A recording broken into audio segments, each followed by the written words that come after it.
유튜브로 읽는 박정희 전기 5권 문제는 경제야. 지도받는 자본주의.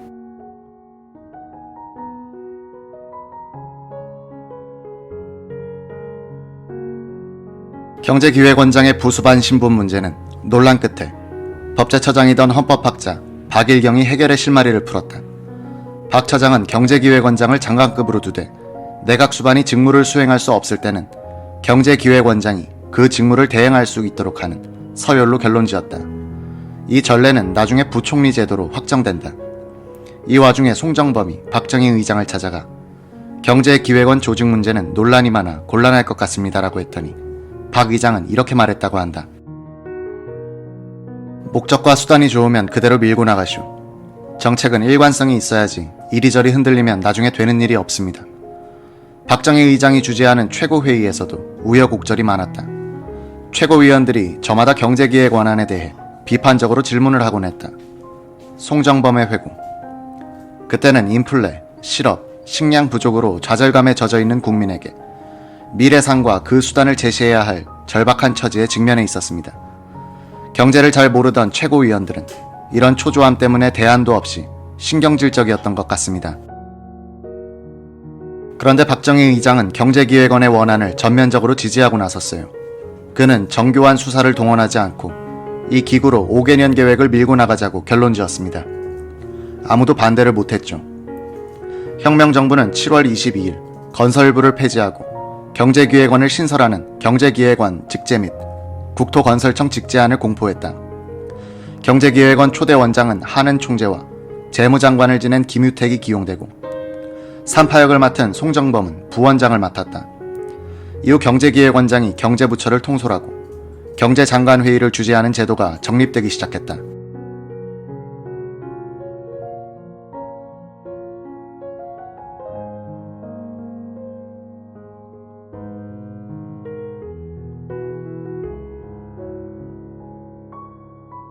박정희 의장으로부터 최고회의판 종합경제재건계획을 참고하여 제1차 경제개발 5개년 계획을 수립하란 지시를 받은 경제기획원장 김유택과 부원장 송정범은 회의를 열었다.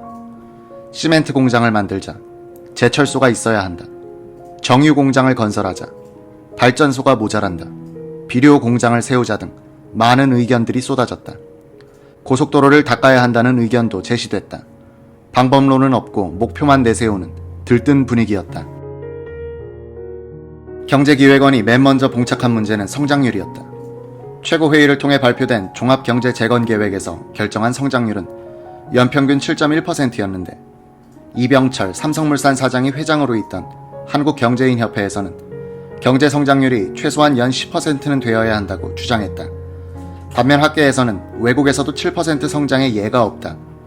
돈도 없는데 어떻게 7.1%의 성장을 바라는가라며 탁상공론이라고 비판했다. 송정범은 IBRD 산하경제개발연구원에 있으면서 배운 지식을 활용했다.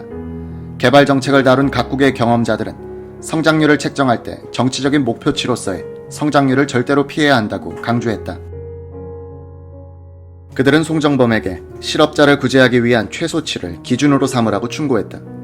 송정범은 이 충고에 따라 기준치를 정한 뒤 수출 정책을 고려해 연평균 성장치를 책정했다고 한다. 그 결과는 최고회의판 종합경제재건 계획에서 제시한 7.1%와 맞아떨어졌다. 송정범은 결과적으로는 재계와 학계의 중간치처럼 보이지만 실은 계산에 의한 결과라고 증언했다. 경제기획원에서 두 번째로 봉착한 문제는 농어촌 발전계획이었다. 박정희 의장은 기회가 있을 때마다 농촌을 잘 살게 해야 한다고 강조했지만 고도성장을 위해서는 1차 산업의 상대적 후퇴를 감수해야 할 처지였다. 상공부와 농림부 간의 마찰도 컸다. 송정범 부원장이 박정희 의장에게 이런 갈등을 보고하면 박 의장은 서로 협의를 잘해서 타결짓도록 하시오 라고만 했다. 결국 대회 발표만은 농공병진 정책을 추진하는 것으로 하되 실제는 종자 개량과 비료공장 건설을 고려한 선에서 공업화 중심으로 결정을 보았다. 송정범은 외자는 자유롭게 도입할 수 있도록 결정했다. 국내 저축이 모자라고 미국의 원조도 감축되는 상태에서 외환보유고도 부족하여 경제성장 전략은 자연스럽게 외자 도입에 의한 수출 주도형으로 초점이 맞춰졌다. 한국에 외자를 주려는 나라가 없다는 게 문제가 되자 경제기획원은 외자 도입 촉진위원회를 구성하기로 결정했다. 제1차 경제개발 5개년 계획의 윤곽은 10월 말에 드러났다. 농업 생산력의 확대에 의한 농업소득의 증대와 국민 경제의 구조적 불균형의 시정, 전력, 석유, 석탄 등 에너지원의 확보, 기간 산업의 확충과 사회 간접 자본의 충족, 유휴 자본의 활용, 특히 고용의 증대와 국토 보전 및 개발, 수출 증대를 주축으로 하는 국제 수지의 개선, 기술의 진흥 등이 중점 목표였다. 경제개발 5개년 계획 작업이 마무리되어가는 도중에 박정희 의장의 방미 계획이 확정됐다. 방미 목표는 케네디 대통령을 만나 혁명정부의 정통성을 인정받고 경제건설에 미국의 지원을 구하는 것이었다. 경제기획원은 박 의장에게 필요한 자료를 준비해 올리고 송정범은 세계은행 등과의 협의에 골몰했다. 박 의장의 미국행에 천병규 재무장관과 송정범 경제기획원 부원장이 공식 수행했다.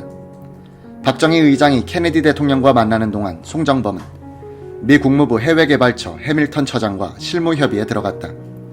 미국 측은 한국의 경제개발 5개년 계획을 지나치게 의욕적인 계획으로 평가했다. 해밀턴 원조처장은 7.1% 성장률을 목표로 정한 것은 선진국에서도 예가 없다. 제철, 정유, 조선, 비료, 시멘트 공장을 세운다는데 이것이 한국에 필요하다는 것은 납득하겠지만 그러나 한꺼번에 어떻게 하겠다는 것인가? 적어도 20억 달러 이상의 외자가 필요한데 한국에 누가 그런 많은 돈을 빌려주겠는가? 라며 난색을 표시했다.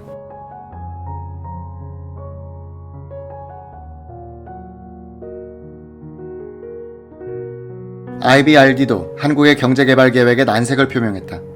송정범 경제기획원 부원장이 그들을 설득한 끝에 결국 제2차 경제개발 5개년 계획의 입안 때부터 IBRD 측이 적극 개입한다는 조건 하에 외자 지원의 언지를 받아냈다. 박정희 의장이 귀국할 때 IBRD 측은 간부를 동행시켜 한국에 파견했다. 파견된 IBRD 측 간부는 외자 도입 체제를 고치고 모든 프로젝트 건설을 정부 주도로 할 것을 권고하면서 외자 도입 시 정부가 보증하고 수출 산업 육성을 최우선 과제로 삼도록 제안했다. IBRD 측의 권고를 받아들인 경제기획원은 제1차 경제개발 5개년 계획의 기본 골격은 그대로 둔 채 부분적인 수정을 했다. 1962년 1월 1일 경향신문은 이틀에 걸쳐 신춘 경제자담회란 제목의 대담 기사를 실었다. 재계 대표로 이병철 삼성물산 사장이, 학계를 대표해서는 육지수 서울대 경제학 교수가, 정부에서는 송정범 경제기획원 부원장이 대담에 참석했다. 이 자리에서 이병철은 더 큰 계획을 세워야 합니다. 경제개발에 대한 국민의 기대는 큽니다. 외자는 기업가들이 앞장서서 도입하겠습니다. 라고 말했다.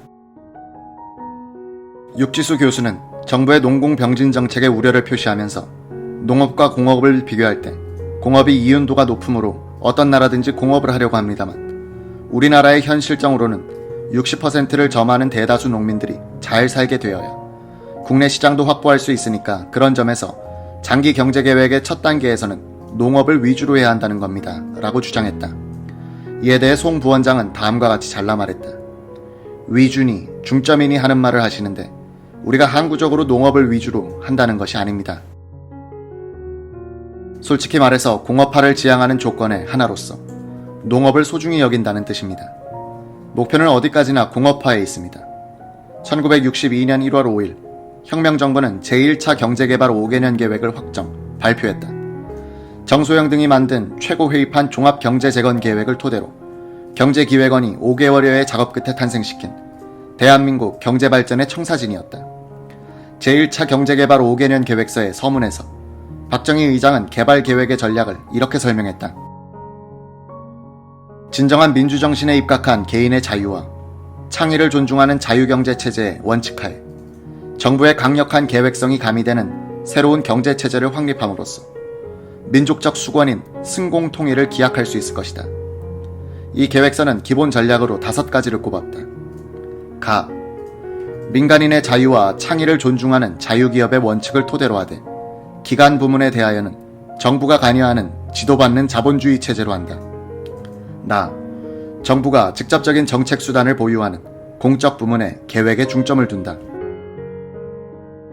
다. 한국 경제의 궁극적인 진로는 공업화에 있다. 그 준비 단계에서 전력, 석탄 등 에너지 공급원의 확보, 농업 생산력 증대, 기간 산업과 사회 간접 자본의 확충, 고용 증대와 국토 개발, 수출 증대, 기술 진흥에 주력한다. 라. 국내 자원과 노동력을 최대한 활용하고 외자 도입에 중점을 둔다. 마. 국방비는 불가피한 자연 증액만을 인정한다. 이승만 대통령은 자유당 시절에 부흥부에서 경제개발 5개년 계획안을 만들어 보고하자 5개년 계획이라니 그건 소련 공산당들이나 할 일이 아닌가라고 강한 거부감을 나타냈다고 한다. 관료들은 노 대통령의 심기를 건드리지 않으려고 2년을 깎아서 3개년 계획안으로 바꾸기도 했다. 박정희는 이승만식 시장 경제와 민주주의를 우리 실정에 맞게끔 뜯어고쳐야 한다는 확신을 갖고 있었다. 경제는 국가가 적극적으로 시장에 개입, 주도하는 식으로 하고 정치도 국가가 국민들을 교도하는 식으로 해야 한다고 해서 교도민주주의라는 말을 쓰기도 했다. 교도민주주의나 지도받는 자본주의는 동전의 양면이다.